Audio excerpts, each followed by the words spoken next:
This morning, we're getting you all the latest updates of the situation in Afghanistan. A lot of unpredictability, a lot of uncertainty.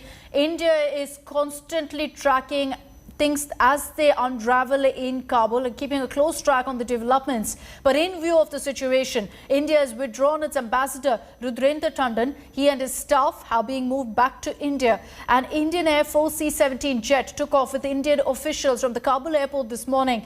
120 Indians, including embassy staff, ITBP personnel, 4 media persons are on their way back to India. US is providing security to the aircraft and controlling the airport operations. The Kabul airport had been reopened for evacuation operations this morning by American agencies. 46 personnel yesterday were evacuated. The MEA so far has set up an Afghanistan cell to coordinate repatriation and related matters. The MHA is also reviewing visa provisions. A new category of electronic visa called e-emergency ex-miscellaneous visa has been introduced to fast-track visa applications for entry into India. External Affairs Minister S. Jaishankar tweeted saying that India understands the anxiety of those seeking to return. He said that the government is in constant touch with Sikhs and Hindu community leaders. US Secretary of State Antony Blinken has also assured us in a conversation with S. Jaishankar they discussed the urgency of restoring airport operations in Kabul.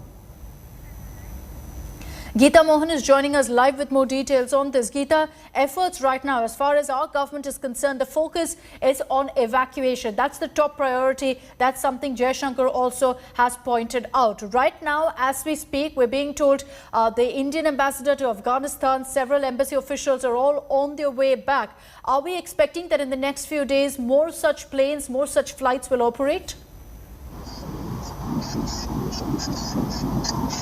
Well, there will certainly be flights operating to bring back other Indians. Not all Indians are back, Akshita. This is the batch of a few Indians who are traveling with the Indian diplomatic and security personnel contingent who are now on their way back because the embassy has been completely evacuated. And the reason why you just said and mentioned e-visas. The e-visas are because Afghan nationals who are seeking Indian visa were not being allowed to go to the Indian mission. The entire area and the road that leads up to the mission has been blocked by the Taliban.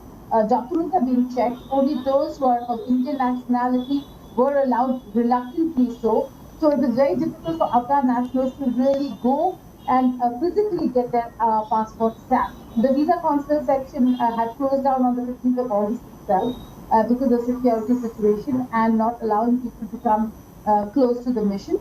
And is the reason why this decision has been taken for those who are desperately seeking visas to India and want to come to India. So India will be facilitating visas for those who wish to, Afghans who wish to come to India, particularly of the minority community, and for those and Indian nationals who are still stranded and stuck in Afghanistan in various parts.